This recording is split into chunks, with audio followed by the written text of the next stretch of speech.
Bismillahirrahmanirrahim. Alhamdulillahirabbil alamin. Allahumma shalli wa sallim wa barik ala Muhammad wa ala ali Muhammad. Allahumma anfa'na bima 'allamtana wa 'allimna ma yanfa'una wa zidna ilma wa barik lana fi ilmina. Warzuqna al-ikhlasa fil qawli wal 'amali kamila wa 'ilman nafi'an la yuhsa wa tawfiqan da'iman. وصحة ويقينا وعافية. اللهم افتح لنا كل خير ويسر لنا كل أمور. اللهم انصر المجاهدين وارحم المستضعفين ودمر أعداء الدين واطمس على أموالهم آمين يا رب العالمين. Alhamdulillah kaum muslimin rahimakumullah. Kita lanjutkan pengajian kitab Al-Buyu' karya Mbah Ghazali Al-Jawi rahimahullahu ta'ala, yang sudah wafat pada tahun 1960 miladiyah rahimahullahu ta'ala. Dan kita sudah sampai pada Al-Babus Sabi' wal Ishrun, bab yang ke-27. Pada bab ini beliau membahas tentang kitabatus syuruti, menulis persyaratan-persyaratan. Artinya kalau ada persyaratan-persyaratan antara penjual dengan pembeli, maka hendaklah ditulis. Tujuan ditulis ini supaya tidak terjadi percekcokan di kemudian harinya.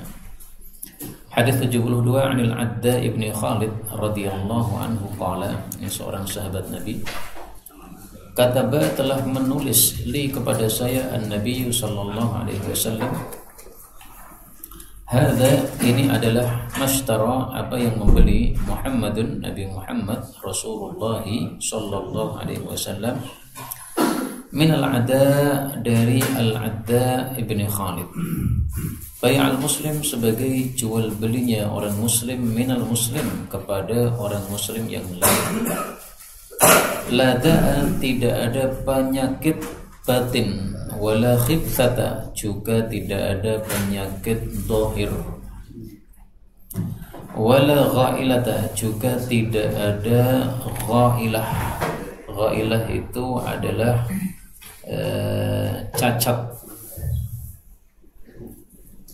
Hadis diriwayatkan oleh Imam Bukhari secara mu'allaq dengan sighat tamrid. Sighat tamrid itu sighat yang tidak jelas siapa riwayatnya. Wa Tirmidzi juga, Imam Tirmidzi meriwayatkannya, dan Ibnu Majah. Hadis ini derajatnya hasan. Kaum muslimin rahimani wa rahimakumullah, yang berkaitan dengan bab adalah pada kata-kata ini, kataba, telah menulis Rasulullah sallallahu alaihi wasallam. Nah, persyaratan yang disampaikan oleh Nabi dalam jual beli ini adalah persyaratan untuk tidak adanya kezaliman di dalam jual beli itu. Nah, disebutkan di sini tidak ada da. Da itu penyakit, khibthah itu juga penyakit. Karena itu dibedakan oleh para ulama apa bedanya antara da dengan khibthah. Kalau da ini adalah penyakit yang batin, yang tidak diketahui kecuali oleh si penjual.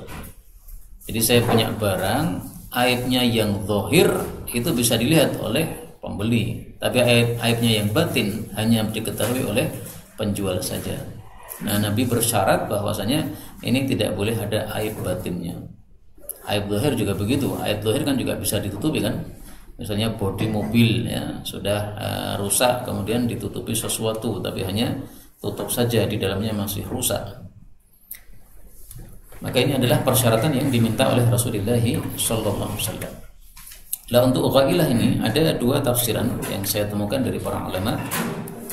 Tafsiran yang pertama, ghailah itu cacat berupa al-ibaq, minggat, wasariqah dan maling, wazina dan berzina. Ini karena yang dijual belikan adalah budak, Pak. Nah, sehingga beliau bersyarat bahwasanya ini budaknya tidak pernah minggat.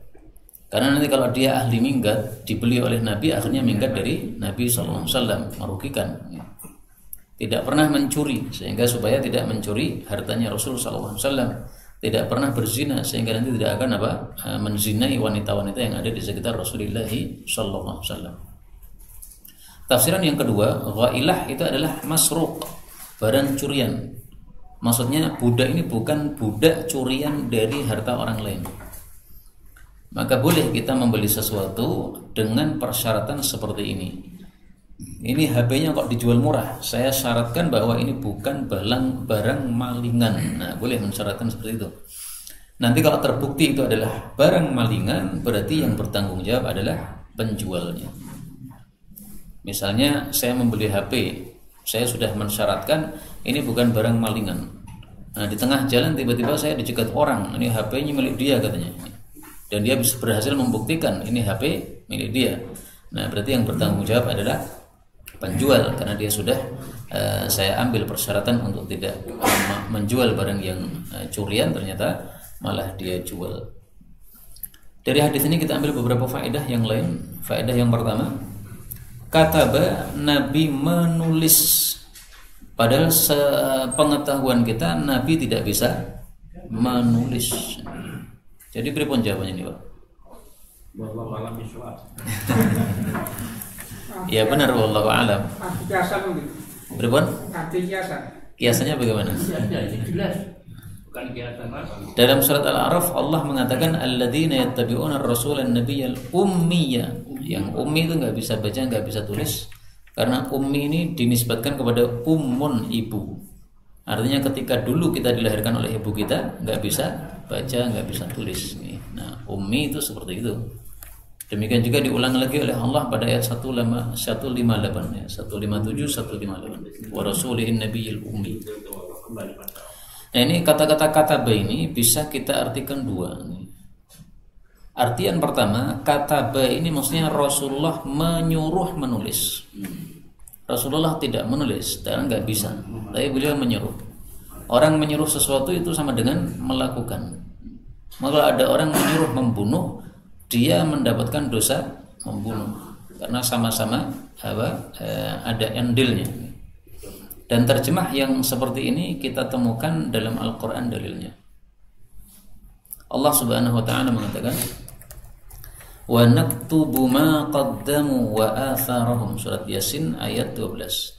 Dan kami Allah menulis apapun yang sudah mereka lakukan dan juga bekas-bekas mereka. Padahal yang nulis bukan Allah, tapi yang nulis para malaikat ya, malaikat kanan kiri, yaitu sahibul yamin sama sahibul shimal, Raqibun Atid. Nah, berarti ini maksudnya adalah para malaikat. Contoh lagi, Allah Subhanahu wa taala mengatakan Allahu yatawaffa al-anfusa. Surat Al-Zumar ayat 42. Allah itu mewafatkan nyawa-nyawa. Padahal yang mewafatkan bukan Allah langsung, tapi malaikat Israel. Dari mana taunya bahwasanya itu malaikat Israel? Ya, malaikat Israel. Dalam ayat yang lain Allah menyebutkan sendiri.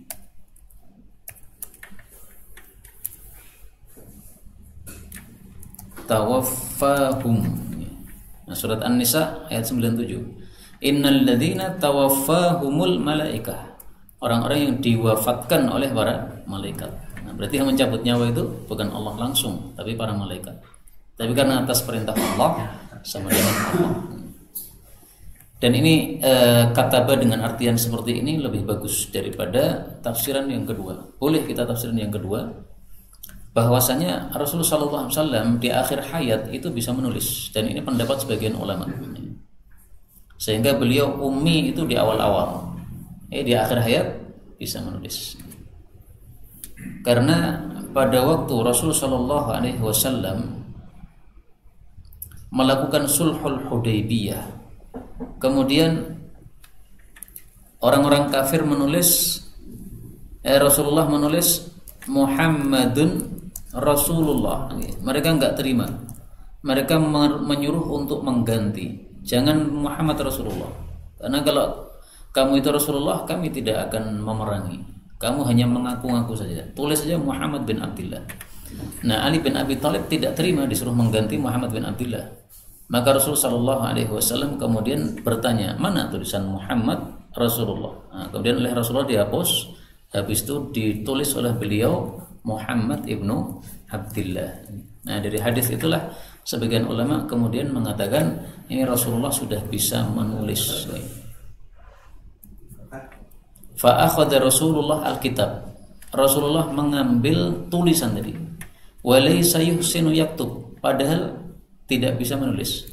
Fakataba, lalu bisa menulis saat itu. Maka Rasulullah di tempat kata-kata Rasulullah, hadza ma qada alaihi Muhammad bin Abdullah. Jadi sebelumnya nggak bisa nulis, tapi mulai hari itu bisa nulis. Mukjizat besar. Mukjizat bisa ya, tapi ini tetap saja diperselisihkan oleh para ulama. Apakah betul-betul yang menulis Nabi ataukah bukan? Nah, kalau zahir lafalnya memang Nabi yang nulis, fakataba ya kan? Nabi menulis. Nah, silahkan pakai pendapat yang mana, kataba ini Nabi menyuruh atau Nabi menulis sendiri, wallahu a'lam. Tapi pendapat yang pertama menurut saya lebih bagus. Kemudian dalam hadis ini disebutkan hadza, ini adalah apa yang dibeli oleh Nabi Muhammad SAW. Yang dimaksud ini adalah budak, sebagaimana disebutkan dalam riwayat Tirmidzi. Ini kan riwayatnya Tirmidzi, Ibnu Majah sama Bukhari. Nah, dalam riwayat Tirmidzi disebutkan dengan tegas bahwasanya yang diperjualbelikan adalah budak. Dan budak itu harganya mahal, sehingga kalau ada catatan pembelian itu sangat wajar. Beda kalau kita beli belangreng atau apa ini pisang, nggak perlu dicatat nih. Tapi ketika sesuatu yang mahal, maka perlu ada pencatatan seperti ini. Hukum mencatat seperti ini tidaklah wajib, karena Allah Subhanahu wa taala mengatakan di dalam Al-Qur'an hadiratan. Surat Al-Baqarah ayat 282. Illa an takuna tijaratan hadirah. Kalau bisnisnya itu adalah, jual belinya itu adalah kontan, tudirunaha bainakum, yang kalian edarkan di antara kalian, falaysa 'alaikum junahun alla taktubuha, maka tidak ada masalah kalian untuk tidak mencatatnya karena sudah kontan, enggak ada masalah.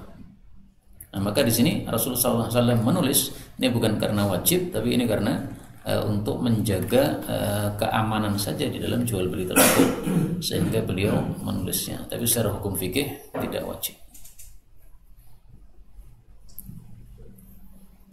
Faedah berikutnya, dalam hadis ini disebutkan Muhammadun Rasulullah sallallahu alaihi wasallam. Ini kata-kata Rasulullah, saya nggak tahu apakah ini asli dari tulisan Nabi ataukah ini tambahan dari perawi hadis. Bisa jadi Rasulullah hanya menulis hadza mashtara Muhammadun, kemudian Rasulullah ini tambahan dari perawi hadis, bisa saja. Kalau ini bukan tambahan dari perawi hadis tapi langsung dari Nabi, maka ini menunjukkan berarti seseorang itu menulis jabatan dirinya sendiri, nggak ada masalah. Misalnya nih saya menulis ini, hadza mashtara Abu Zaidan al-Ustadzu. Nah, enggak apa-apa seperti ini. Bukan berarti wah sombong Pak Ustadznya ditulis Ustadz, enggak begitu ya. Memang saya Ustadz, enggak ada masalah. Maka sesuai dengan apa yang ditulis oleh Rasulullah sallallahu alaihi wasallam. Meskipun banyak para ulama kita yang mereka itu lebih suka untuk tawadhu sehingga tidak menulis namanya sebagai seorang ustadz atau sebagai seorang syekh. Salah satunya adalah misalnya Syekh Al-Utsaimin. Ini beliau dalam karya-karya beliau tidak pernah menulis nama Syekh di depannya. Jadi misalnya nulis karya tulis, kemudian selesai ditulis kata bahu, nah itu enggak pernah. Syekh Muhammad Shalih Al-Utsaimin enggak pernah. Sekalipun hamba Allah. Ya, beliau hamba Allah tapi tidak pernah menampilkan jabatannya. Kalaupun menampilkan sebagai hamba Allah enggak ada masalah. Kata bahu Abdullah Al-Utsaimin.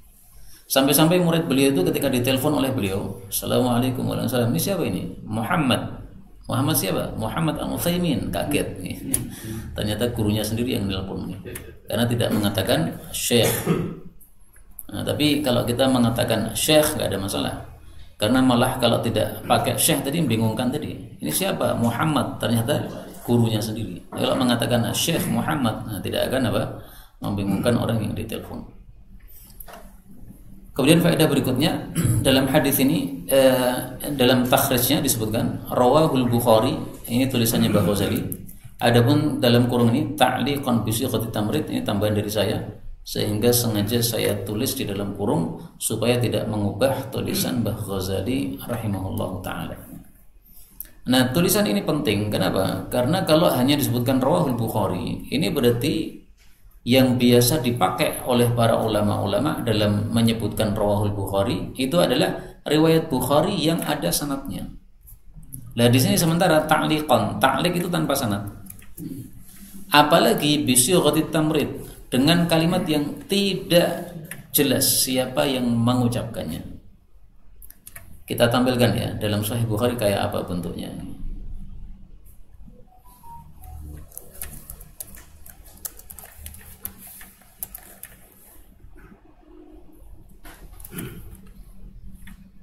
Bai'al muslim lil muslim. Imam Bukhari mengatakan wa yudhkaru, dan disebutkan. Nah, disebutkan ini tidak jelas siapa yang menyebutkan. Ini namanya sighat tamrid. Nah, Imam Bukhari kalau meriwayatkan satu hadis dalam kitabnya tanpa sanad seperti ini, wa yudhkaru, dan disebutkan. Ini berbeda kalau beliau meriwayatkannya dengan sanad. Kalau beliau meriwayatkannya dengan sanad, itu dipastikan hadisnya sahih, nggak perlu diragukan. Tapi kalau beliau meriwayatkannya tanpa sanad, maka harus dilihat apakah sighatnya ini tamrid ataukah sighatnya itu jazm. Kalau jazm itu tegas, siapa yang ngomong siapa itu tegas. Kalau tamrid ini nggak tegas, siapa yang ngomong siapa nggak jelas. Kalau sighatnya jazm dipastikan sahih, meskipun tidak ada sanadnya. Nah, Imam Bukhari tidak menyebutkan sanadnya untuk meringkas.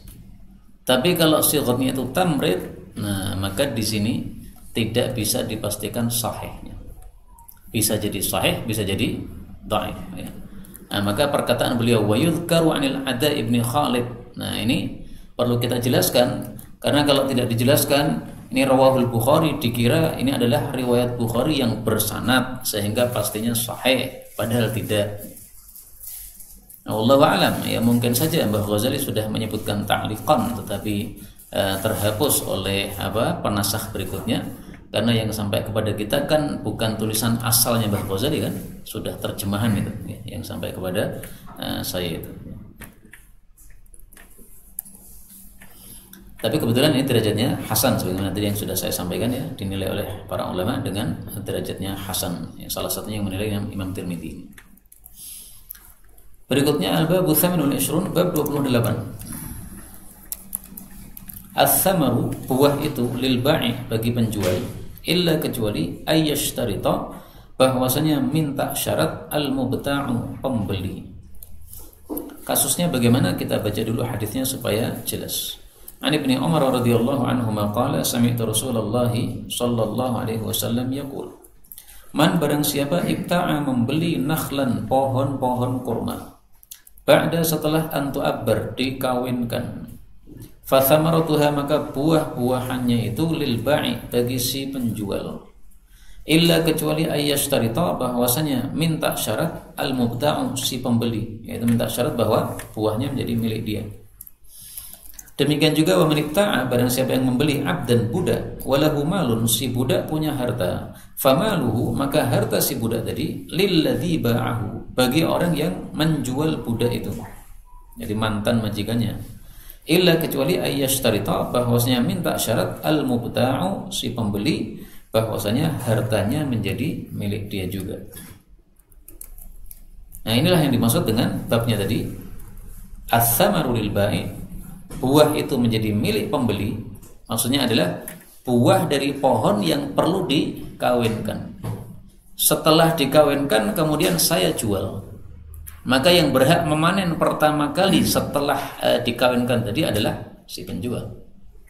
Kenapa? Karena pohon-pohon yang seperti ini kalau tidak dikawinkan tidak akan tumbuh dengan bagus. Nah, sehingga setelah saya mengkawinkan berarti saya yang berhak memanen hasilnya. Tapi cuma hasil setahun itu saja, Pak. Karena kan setiap tahun kan muncul bunganya, okay? Nah, setelah muncul bunga kemudian dikawinkan. Nah, yang mengawinkan siapa? Berarti dia yang lebih berhak.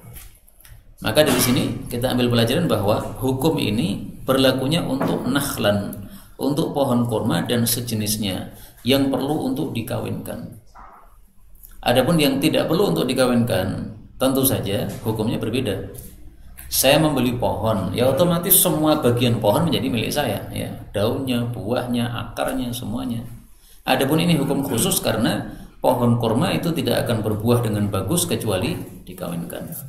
Nah, dia sudah mengawinkan kemudian jual ke saya, nah, berarti dia yang berhak manen tahun itu.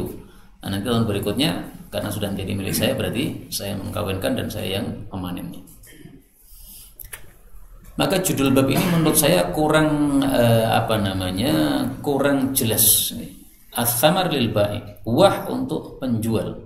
Ini kalau dipahami secara tekstualnya berarti semua pohon seperti itu. Nah, padahal tidak begitu hukumnya. Ini hanya untuk nakhlan, ya, pohon kurma maupun pohon-pohon yang lain yang sejenisnya. Selain kurma apa yang perlu dikawinkan itu? Salah, panili, gitu, boleh. Saya malah nggak tahu.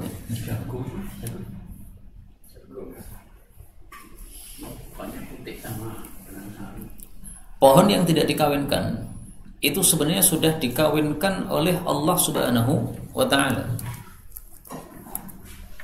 Sebagaimana disebutkan pada surat Al-Hijr. Wa arsalna, dan kami kirim ar-riyaha, angin-angin itu, lawaqiha, sebagai pengkawin-pengkawin. Nah, penyerbukannya oleh angin. Dan lawaqiha ini ada dua tafsiran.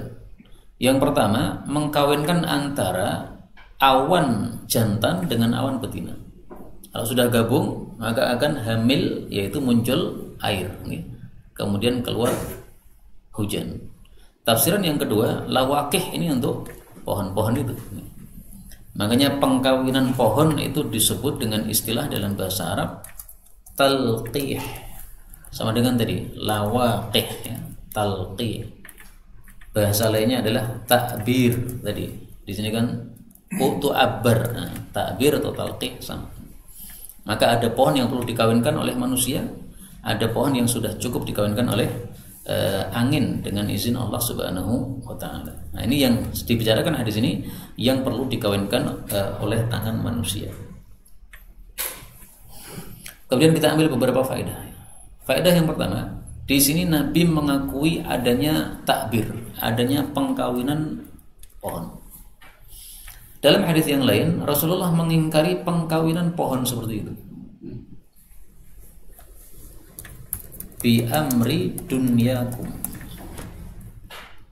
Riwayat Imam Muslim.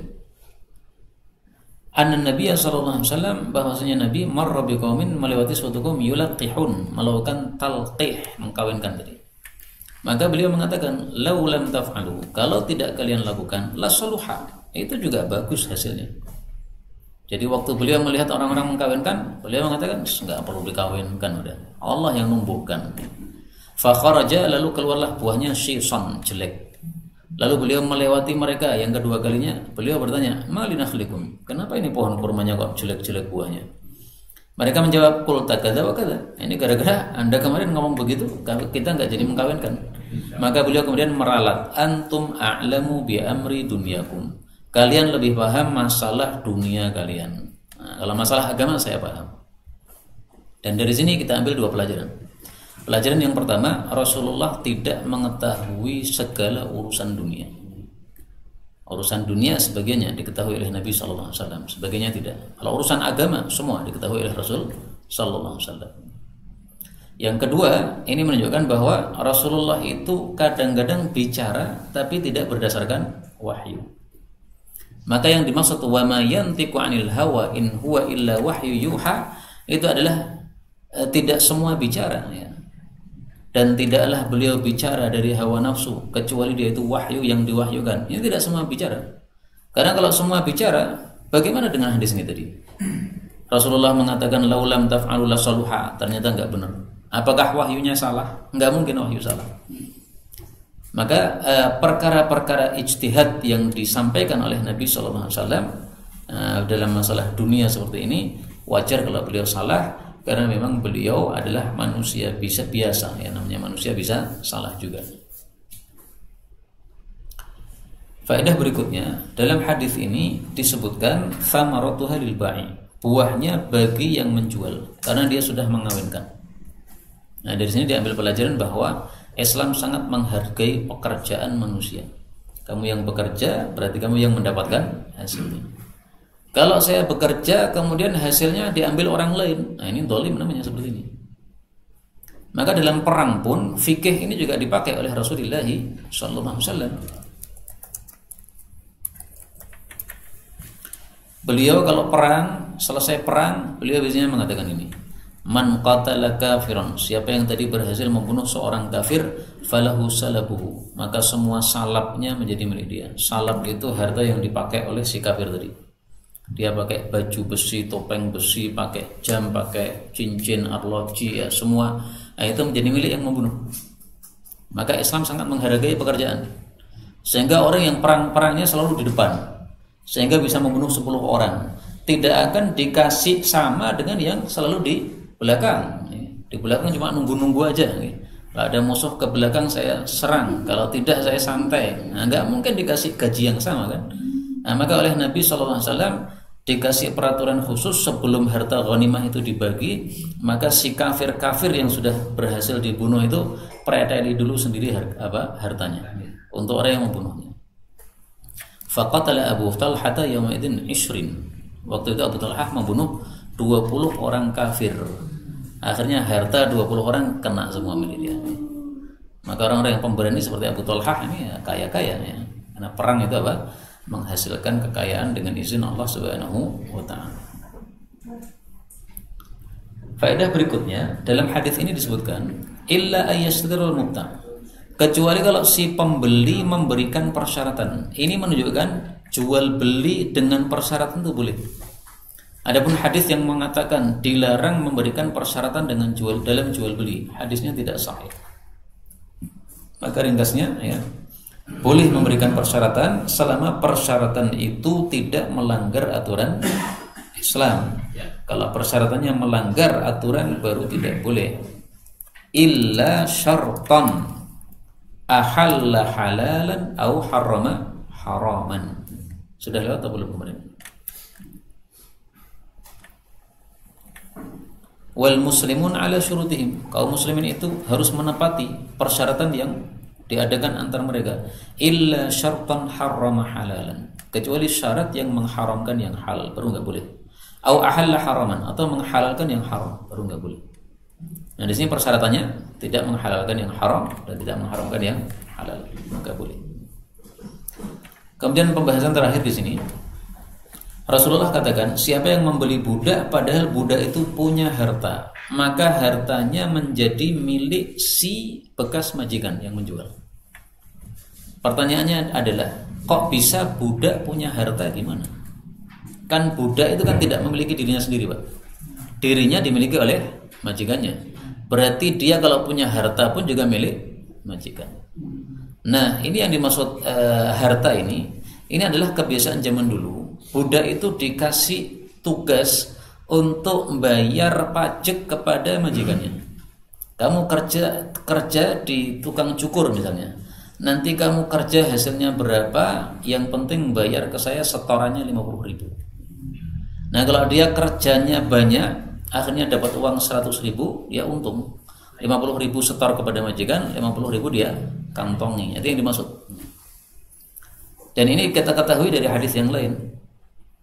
Misalnya kasusnya Abu Bakar As-Siddiq yang sangat populer itu.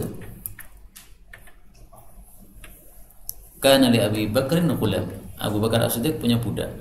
Yukhriju lahul kharaj, mengeluarkan kepadanya kharaj. Ya, kharaj itu tadi bayaran atau setoran.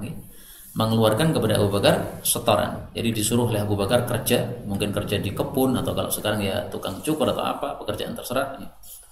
Wa kana Abu Bakrun ya'kul min kharaji. Abu Bakar makan dari hasil setorannya tadi. Pada suatu hari dia membawa sesuatu lalu dimakan oleh Abu Bakar As-Siddiq. Selesai makan, budak bertanya, "Tadri ma hadza?" Tahu enggak wahai Abu Bakar, ini hasil dari apa? Maka Abu Bakar bertanya, "Apa ini?" "Kuntu takahantu." Dulu saya itu pernah jadi dukun. Li insanin, kepada orang lain fil jahiliyah. Di masa jahiliyah, bukan sekarang ini. Wa ma uhsinul kihana, padahal saya sebenarnya bukan ahli dukun, tapi ya, pura-pura aja di dukun. Illa anni khadatu, saya tipu. Nah, sekarang ini dia berjumpa dengan saya, kemudian ngasih saya gara-gara balas jasa itu. Ini yang Anda makan tuh dari pemberian orang itu. Abu Bakar langsung memasukkan tangannya ke dalam mulutnya, kemudian memuntahkan semua yang ada dalam perutnya. Nah, ini cerita sangat populer diriwayatkan oleh Imam Bukhari pada hadis 3842. Nah, ini contoh bahwasanya budak itu kadang-kadang diberikan untuk menyetorkan kharaj ya. Kharaj itu setoran tadi. maka hari itu nggak muskilah. Jual beli ini apa bisa untuk bagi hewan? Bagaimana?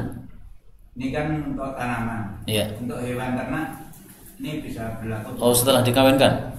Ya, karena kadang orang membeli hewan ternak untuk yang betina kadang kondisi hamil.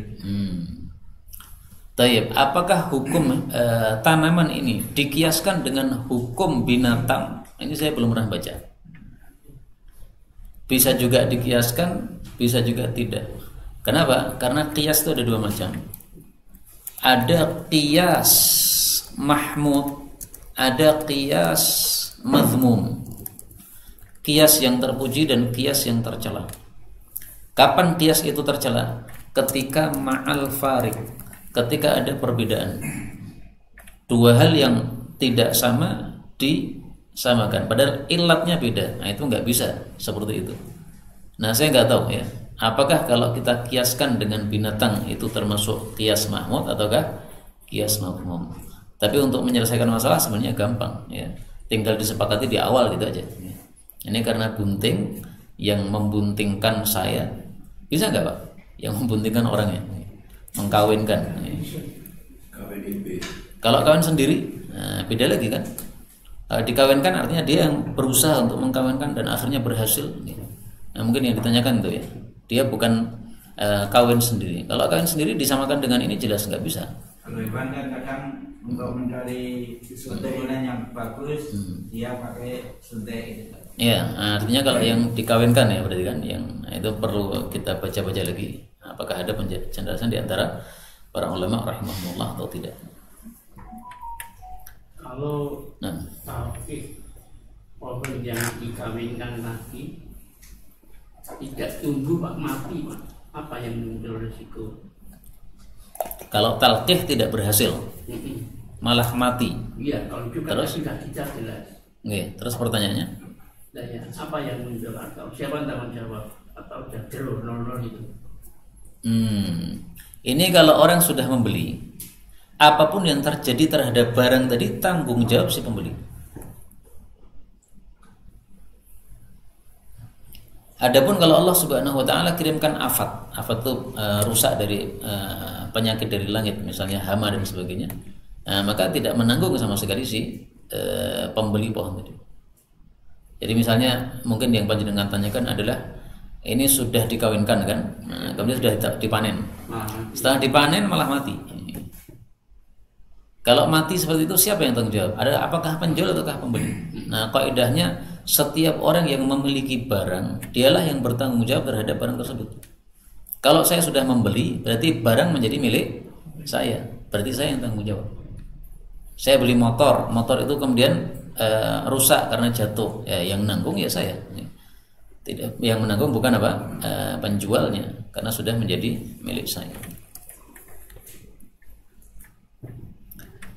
Kita lanjutkan hadis 74. Wa an Abdullah bin Umar radhiyallahu anhuma anna Rasulullah sallallahu alaihi wasallam qala: Man ba'a, barang siapa yang menjual nakhlan, pohon-pohon kurma, qad ubirat, sudah dikawinkan, fa thamaruha, maka buah-buahannya lil ba'i, bagi si penjual.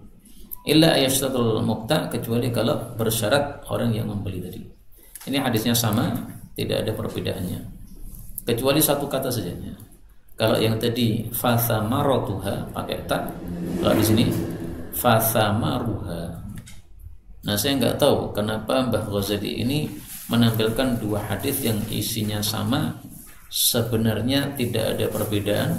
Apakah beliau memang ingin menampilkan perbedaan di sini ya, samaru dengan samaratu, wallahu a'lam.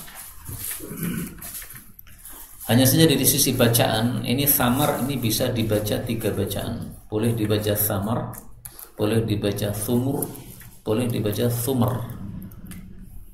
Sebagaimana dalam Al-Qur'an.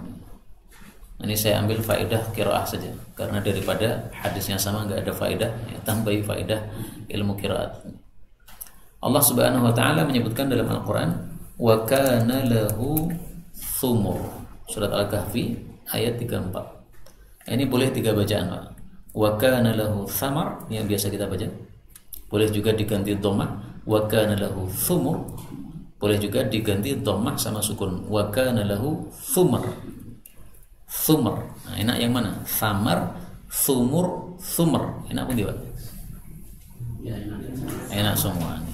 Enak yang biasanya. Oh betul. Kalau panjenengan enak yang biasanya ada kaidah gini Pak. Likulli jadidin ladzah. Setiap yang baru itu lebih lezat. Kalau nggak percaya silahkan nikah lagi. Nanti lebih lezat. Ilmu seperti ini, bacaan yang berbeda-beda, ini termasuk dalam ilmu qiraat. Dalam Maktabah Syamilah ini, kitab ilmu qiraat yang bagus untuk dibaca karena sangat populer dan lengkap, kitab An-Nashru fil Qiraatil Ashr. Ditulis oleh Ibnu Jazari, saya ingat saya, wafat 833. Kita terapkan di sini ya, coba barangkali ada enggak. Lahu thumur. Nah ini ada tadi itu. Wakhtalafu, para ulama qiraat berselisih fi pada ayat wa kana lahu thamar wa uhita bi thamarihi. Bacaan yang pertama Abu Ja'far dan Asim. Nah, bacaan orang Indonesia itu bacaan Asim dan Rauh bi fathi tha wal mim. Tha dan mim di fathah. Thamar. Dan ini sesuai bacaan Ruwais pada yang pertama. Yang pertama maksudnya ini, yang lahu thamar. Yang kedua maksudnya ini, wa uhita bi thamari. Ada dua dalam surat Al-Kahfi.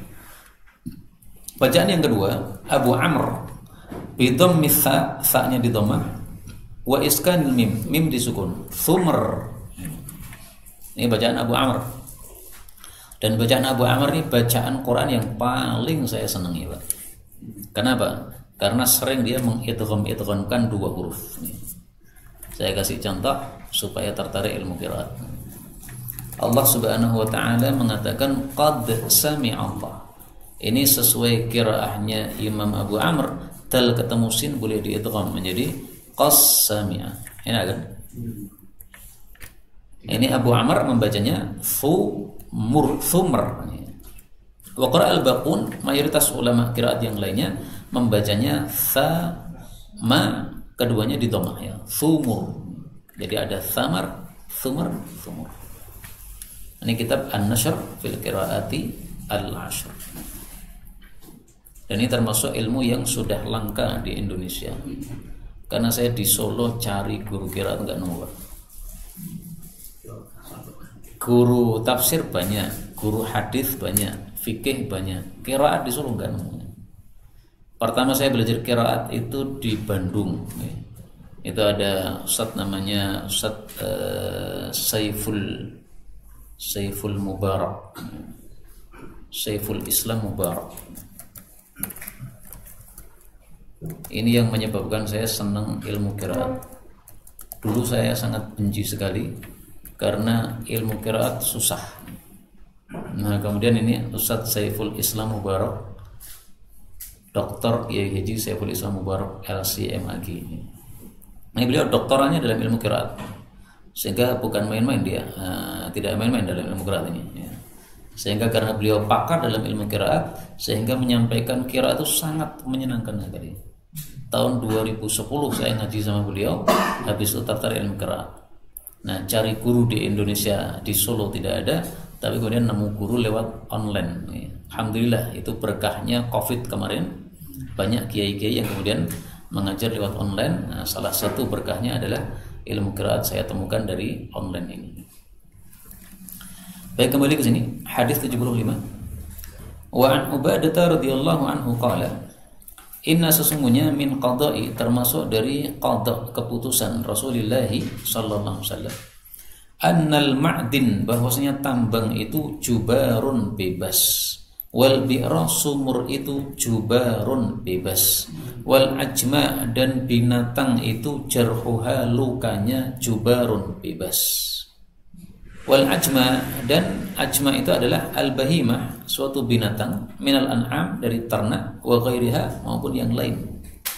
Ternak itu yang berkaki 4 itu disebut ternak, disebut an'am. Wal jubar, adapun jubar itu huwal hadar, itu adalah bebas, alladzi la yugharram, yang tidak didenda. Sampai di sini dulu karena hadisnya panjang, maka kita potong-potong. Al-ma'din jubar, tambang itu bebas. Apa maksudnya bebas, Pak? Bebas pajak. Bebas pajak, apa lagi? bebas mengelola. Bebas pengelola, apalagi? bebas menghai. Karena saya dulu itu mendapatkan penjelasan gini. Al-ma'din tambang itu jubar, bebas, nggak ada zakatnya. Tapi ini tafsiran salah.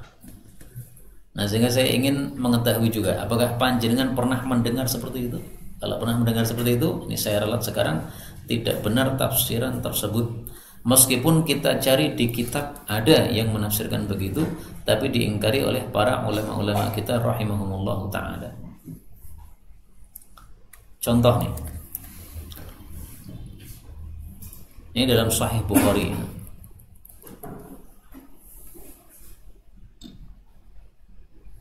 Al-ma'din jubar ditafsiri di dalam footnote-nya, la zakata, tidak ada zakat fi ma yustakhraj minhu, pada sesuatu yang dikeluarkan dari tambang. Ini adalah tulisan dari guru kami Syekh Mustafa Al-Bukhari. Ini tafsiran seperti ini diingkari oleh para ulama. Enggak benar tambang itu tidak ada zakatnya. Tambang ada zakatnya. Karena Rasulullah mengambil dari ma'adin qabaliyah, tambang qabaliyah di masa Nabi diambil zakat. Nah, sehingga tafsiran seperti ini bertentangan dengan hadis-hadis yang lain. Nah, sekarang kita buktikan tafsiran itu yang benar bukan seperti itu. Ya. Dalam kitab Sunan Tirmidzi, Imam Tirmidzi itu kelebihannya salah satunya adalah ketika ada hadis-hadis yang tidak bisa dipaham langsung, itu dikasih tafsirannya. Di sini beliau mengatakan al-ajma jarhuha jubar, bi'r jubar, ma'din jubar, sama ya. Nah, kemudian tafsirannya beliau mengatakan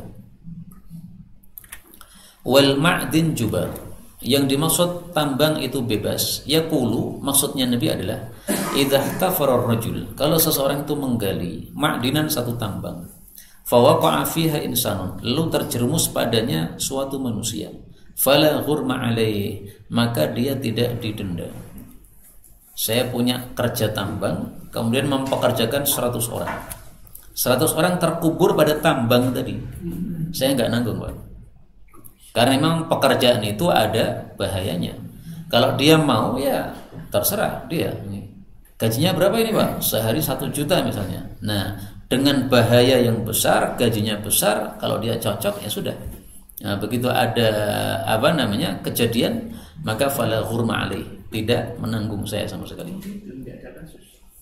Wa kadzalikal bi'r, demikian juga sumur. Idza tafaraha ar-rajul, kalau seseorang menggalinya lis-sabil, untuk para musafir. Fa waqa'a fiha insan, lalu ada orang jatuh ke situ. Mungkin malam hari ya, kalau zaman dulu kan belum ada lampu. Malam hari masuk ke situ. Fala ghurma ala sahibiha, saya yang membuat sumur tidak menanggung. Karena ada sisi kesalahan orang yang lewat. Mestinya kalau malam hari pakai senter, mestinya berjalan dengan melihat ke bawah, bukan melihat ke atas terus mendongak. Nah, sehingga dia mengetahui apa yang ada di depan dia. Itu tafsiran yang benar menurut Al-Imam At-Tirmidzi rahimahullah ta'ala. Ini kelebihan dari Sunan Tirmidzi, ada tafsirannya.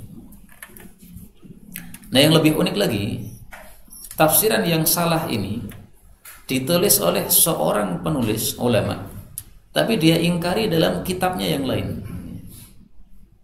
Jadi dia menafsirkan dengan tafsiran yang salah tersebut, tapi di kitab yang lainnya dia mengingkari tafsiran itu sendiri. Dan ini menunjukkan bahwa manusia nggak ada yang sempurna, kecuali para nabi. Nah, maka ulama pun salah juga bisa. Ini barusan saya temukan sore tadi juga. Karena saya merasa heran, loh, ini kok tafsirannya ulama besar salah. Apakah saya yang salah baca, ataukah maktabah yang saya buka ini yang salah? Tapi ternyata setelah saya cek ke kitab aslinya, memang seperti itu dia nulis. Ini Pak, as-saimah jubar, binatang itu adalah jubar, ay la zakata fiha, tidak ada zakatnya. Wal ma'din, dan tambang itu juga jubar, ay hadar la zakata fi, tidak ada zakatnya. Terus yang ada zakatnya apa? Wa fir rikazil khumus, adapun untuk rikas yaitu harta karun ada zakatnya 1/5. Nah, mungkin tafsiran salah itu muncul gara-gara terakhirnya itu bicara tentang zakat. Jadi seolah-olah yang awalnya nggak ada zakatnya, yang akhirnya ada zakatnya. Padahal Nabi tidak membicarakan masalah zakat saja. Ini membicarakan masalah dua perkara yang berbeda. Ini di dalam kitab Taisir, Pak ya. Taisir fi Syarhil Jami' Shaghir. Juz 2 halaman 68, penulisnya adalah Syekh Munawi rahimahullah ta'ala. Kemudian dalam kitab Faidul Qadir, ini juga tulisan Syekh Munawi juga. Beliau mengatakan, wa qawluhu al-ma'din jubar. Sabda Nabi, tambang itu jubar, ay hadar, maksudnya bebas, tidak ada tanggungan kalau ada kejadian. Walaisal murad, bukanlah maksudnya annahu la zakata fi, bahwasanya tidak ada zakatnya, bukan itu. Bal innama istajara rajulan, kalau ada seseorang itu mempekerjakan seseorang lil amal fi ma'din, untuk bekerja pada tambang dia, fahalaka, lalu mati di situ, fahuwa hadar, maka dia tidak menanggung diatnya. Jadi dalam kitab Taisir yang dia tulis, beliau menafsiri seperti itu. Dalam kitab Faidul Qadir yang dia tulis, dia mengingkari tafsiran itu. Kitab Faidul Qadir dengan kitab Taisir, mana lebih dulu ditulis? Faidul Qadir ini lebih dulu ditulis. Karena setelah beliau menulis kitab Faidul Qadir, kemudian ada orang-orang yang iri sama beliau, mencela. Tulisan kok terlalu panjang begitu, bikin orang bingung. Akhirnya beliau meringkas menjadi kitab Taisir. Jadi kitab Taisir ini ringkasan dari kitab Faidul Qadir. Tapi di dalam kitab Faidul Qadir beliau mengingkari tafsiran itu, malah dalam kitab Taisir yang ditulis berikutnya malah ngulangi tafsir yang beliau ingkari sendiri. Ini kesalahannya apa? Kekurangannya manusia seperti ini. Tapi beliau seorang ulama besar ya. Kita tidak tidak meragukan kealiman beliau. Hanya namanya manusia bisa salah juga. Baik, maka yang dimaksud di sini al-ma'din jubar, tambang itu bebas, maksudnya tidak ada tanggungan bagi pemilik tambang kalau terjadi suatu bahaya. Al-bi'r jubar sama juga, ya, kalau ada yang tercebur di situ ya, tidak menanggung diatnya. Al-ajma' jarhuha jubar, binatang itu lukanya adalah bebas. Saya punya kuda, kemudian ada anak kecil mendekati kuda, setelah itu disepak oleh kuda saya tadi, saya tidak menanggung. Meskipun si anak mati, enggak tanggungan saya. Karena ada sisi kesalahan si anak, kenapa mendekati kuda. Kecuali kalau saya teledor. Misalnya saya naik kuda sambil merem gini. Akhirnya nabrak orang. Nah, itu saya teledor namanya. Nah, maka saya bertanggung jawab. Tapi kalau kuda saya taruh di kandang, kemudian ada kecil main di dekat kandang, kesepak kuda. Nah, ini enggak ada salah saya sama sekali. Itu makna jarhuha jubar. Kemudian waqadha, dan beliau menetapkan firrikazi, di dalam harta karun al-khumus, ada khumusnya. Ar-rikas itu definisinya oleh Imam Bukhari disebutkan dalam kitab sahihnya, yaitu adalah difnul jahiliyah, barang yang ditimbun di masa jahiliyah, difnul jahiliyah. Qala Malik wa Ibnu Idris, berkata Imam Malik dan Imam Syafi'i, Ibnu Idris ini Syafi'i. Ar-rikas itu adalah difnul jahiliyah, timbunan di masa jahiliyah. Fi qalilihi, baik sedikit, wa katsirihi, maupun banyak, al-khumus, zakatnya 1/5. Wa laysal ma'din birikas, adapun tambang itu tidak sama dengan rikas atau harta karun ini. Karena Rasulullah sallallahu alaihi wasallam mengatakan al-ma'din jubar wa fir rikazil khumus. Disebutkan ma'din, tambang, sama rikas, berarti dua hal yang berbeda. Kalau dua hal ini sama, enggak perlu disebutkan dua kali seperti itu. Ini Imam Bukhari di sini sedang meralat atau mengomentari fikih mazhab Hanafi. Jadi mazhab Hanafi itu berpendapat bahwasanya rikas ini sama dengan tambang. Karena memang sama-sama di dalam tanah. Harta karun disamakan dengan tambang oleh mazhab Hanafi. Jumhur ulama mengatakan tidak sama. Harta karun itu kita menggali dengan mudah, misalnya menggali sawah dan sebagainya, atau menggali sumur, tiba-tiba dapat emas batangan, itu baru rikas. Tapi kalau tambang itu memang bekerja untuk mencari emas. Sebelum menggali sudah ada penelitiannya dulu. Di sini ada emasnya tidak. Kemudian nanti menghasilkan berapa, mengeluarkan biaya dulu. Sementara rikas ini tidak perlu keluar biaya. Kita menggali sumur tiba-tiba dapat emas. Ini tidak ada kaitannya antara emas dengan sumur tersebut. Tidak ada kaitannya, kita ingin mencari emas itu baru namanya rikas. Nah, maka di sini Imam Bukhari berpendapat tidak sama antara rikas dengan ma'din ya. Ini mengomentari mazhab Hanafi. Kemudian di sini beliau mengatakan qaliluhu kathiruhu, sedikit banyak harus dizakati 1/5. Karena Rasulullah mengatakan wa fir rikas, di dalam harta karun tidak disebutkan nisab. Maka untuk rikas ini nggak ada nisabnya. Kita nemu emas batangan berapapun itu harus ada zakatnya 1/5.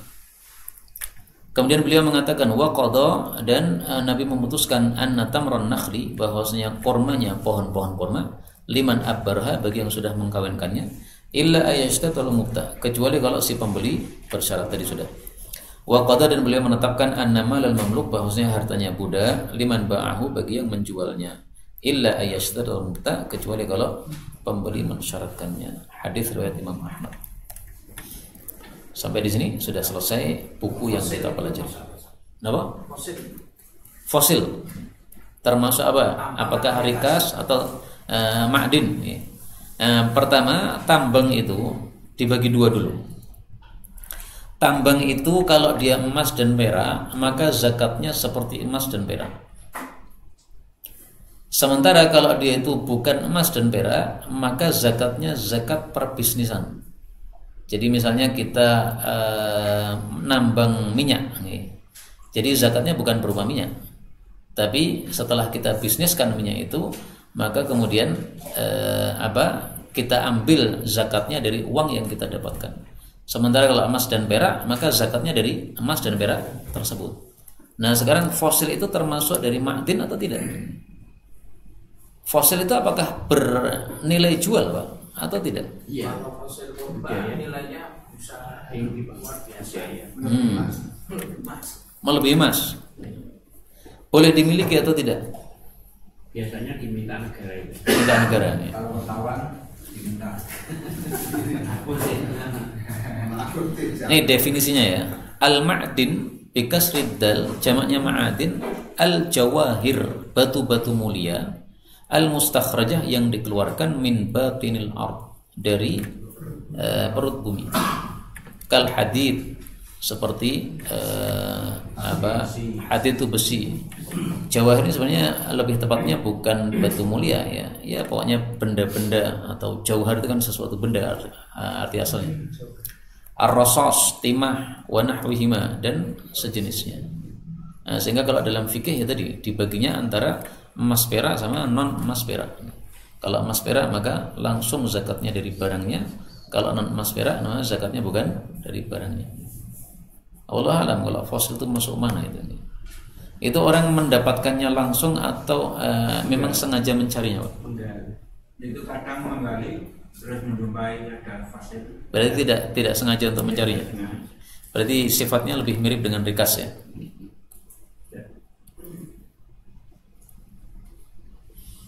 Rikas sendiri dibagi dua. Kalau dia itu harta peninggalan jahiliyah baru disebut rikas.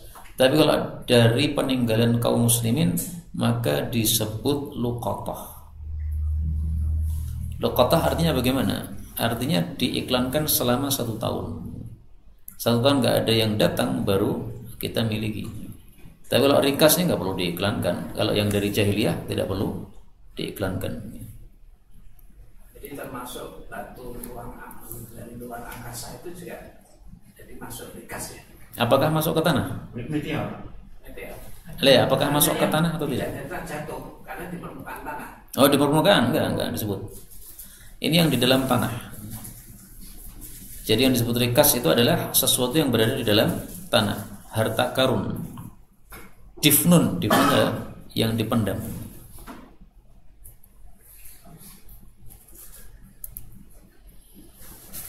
Jadi kalau itu temuan biasa. Ya, kalau yang meteor itu tuh, nah, itu bukan rikas sama sekali.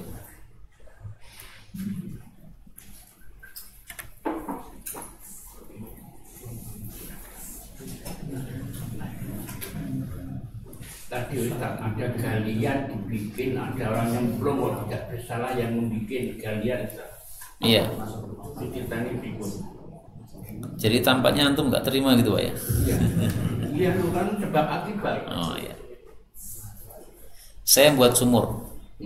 Kemudian ada orang nimba di sumur saya tadi. Kepleset, jatuh. Kenapa saya harus bertanggung jawab? Yang kepleset kan dia. Kan berarti keteladaran dia karena dia kurang hati-hati. Artinya halangan dunia, alam. Ya, tapi sebenarnya gini, ketika saya melakukan keteledoran, maka saya bertanggung jawabnya gara-gara keteledoran tadi. Tapi yang disebutkan oleh Al-Imam Turmudi dan yang lain-lainnya tadi adalah mempekerjakan orang. Saya punya buat sumur, mempekerjakan orang. Ada gas keluar. Gasnya kan yang keluarkan juga bukan saya, tahu. Maka kalau saya tidak tanggung jawab kan sudah benar. Kecuali kalau saya teledor nih. Dia bekerja di bawah, saya masukkan batu dari atas, kena, itu matinya gara-gara batu yang saya lemparkan. Beda lagi. Tadi ada kuda minta anak yang tidak mati kok tidak disalahkan yang memiliki kuda itu kok perasaan saya kok kurang adil gitu. Jadi gini, ketika saya ada andil, yaitu teledor, saya tanggung jawab. Ketika saya tidak ada andil, yaitu saya tidak teledor, kenapa saya harus disuruh untuk bertanggung jawab? Malah sudah adil seperti itu. Kuda diikat. Sudah benar tak Pak? Kuda diikat itu? Ya diikat betul, tapi tidak dikei lingkaran gitu. Kencang mager gitu, gitu. Ketika ada kuda, kemudian ada orang mendekat ke kuda, itu yang salah kudanya atau orang yang mendekatnya? Ya, dilihat dari mana sudah. Dia mempunyai anak saya sendiri kan nggak protes kan. Kalau panjenengan yang punya kuda, anaknya anak saya gimana coba? Ya akhirnya paling tidak kita sukarela pemakaman dan lain-lain. Itu sukarela beda lagi. Ini kan bicara hukum. Siapa yang bertanggung jawab? Islam itu kan hukumnya jelas. Maka supaya tidak ada cekcok, oleh Islam dikasih hukum yang jelas. Ini yang tanggung jawab kamu sendiri. Kamu sama anakmu tidak perhatian mendekati kuda saya, bukan tanggung jawab saya. Sudah diumumkan. Ya. Kecuali kalau saya teledor tadi, saya naik kuda sambil merem nabrak orang, ya tanggung jawab. Saya nggak bisa berdasarkan hadis tadi, ini kuda termasuk ajma kata Nabi bebas, nggak bisa begitu. Nggak, saya teledor. Baik, ini ternyata saya temukan di Kasful Muskil ya. Al-Ma'din itu adalah ismun, yang dimaksud tambang itu adalah nama untuk segala sesuatu minal khasa'is al-muntafa' biha, dari perkara-perkara khusus yang bisa dimanfaatkan. Emas bisa dimanfaatkan, perak dimanfaatkan, batu yakut, batu zabarjad, sulfur ini tembaga, zujaj itu kaca, zibik saya nggak tahu, kuhal ini batu celak, korter, nafak juga bensin, wama asbaha dzalika, semua yang bisa bermanfaat. Maka zahirnya dari definisi fosil ya termasuk Pak. Fosil itu sisa dari binatang dulu gitu maksudnya. Muntafa atau tidak itu? Bisa dimanfaatkan tidak itu? Bisa sekali. Ya itu biasanya untuk barang cagar antropologi. Berarti bukan dimanfaatkan ya itu ya? Nggak tahu itu masuk kategori muntafa atau tidak itu? Itu yang dimanfaatkan dari segi kandungan ilmunya. Kandungan ilmunya, ya. Bukan barangnya ya. Kalau ini tadi kan disebutkan kan semua manfaat dari barang-barang itu sendiri kan. Nah, maka wallahu alam, saya nggak tahu. Hanya bisa membacakan definisinya aja seperti tadi. Nah, ini tambahan ya. Di dalam kitab Kasful Muskil, ini karyanya Ibnu Jauzi. Beliau mengatakan ma'din adalah ini tadi. Dan tentang sumber membahayakan tadi tak? Ya. Sumur zaman dulu dengan sumur sekarang kan beda. Iya memang. Terus? Kalau zaman dulu cuma lubang, terus ditimbang. Kalau sekarang sudah dikasih pengaman bata dan enggak, sumur zaman dulu juga ada yang dikasih dinding. Ya sama. Sama ada. Zaman dulu sudah ada seperti itu. Monggo.